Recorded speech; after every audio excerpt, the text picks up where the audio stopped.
بسم اللہ الرحمن الرحیم۔ السلام علیکم۔ حضور پاک اور جبرائیل کا واقعہ۔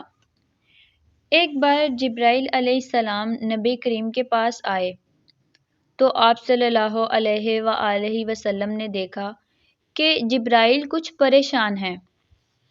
آپ نے فرمایا، جبرائیل کیا معاملہ ہے کہ آج میں آپ کو غمزدہ دیکھ رہا ہوں؟ جبرائیل نے عرض کی، اے محبوب، کل میں اللہ پاک کے حکم سے جہنم کا نظارہ کر کے آیا ہوں۔ اس کو دیکھنے سے مجھ پہ غم کے آثار نمودار ہوئے ہیں۔ نبی کریم نے فرمایا، جبرائیل، مجھے بھی جہنم کے حالات بتاؤ۔ جبرائیل نے عرض کی، جہنم کے کل 7 درجے ہیں۔ ان میں جو سب سے نیچے والا درجہ ہے، اللہ اس میں منافقوں کو رکھے گا۔ اس سے اوپر والے 6 درجے میں اللہ تعالیٰ مشرک لوگوں کو رکھے گا۔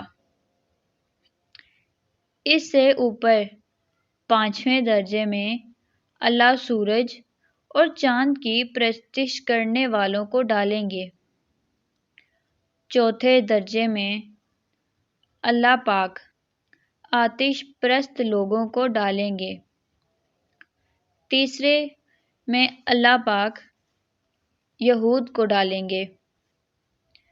دوسرے درجے میں اللہ تعالیٰ عیسائیوں کو ڈالیں گے۔ یہ کہہ کر جبرائیل علیہ السلام خاموش ہو گئے تو نبی کریم نے پوچھا، جبرائیل، آپ خاموش کیوں ہو گئے؟ آگے کی کہانی کے لیے میرے چینل کو سبسکرائب کیجیے۔ ویڈیو پسند آ رہی ہو تو لائک شیئر کرنا مت بھولیں۔ ملتے ہیں پھر کسی ویڈیو میں، تب تک کے لیے اپنا خیال رکھیے۔ Thanks for watching. اللہ حافظ۔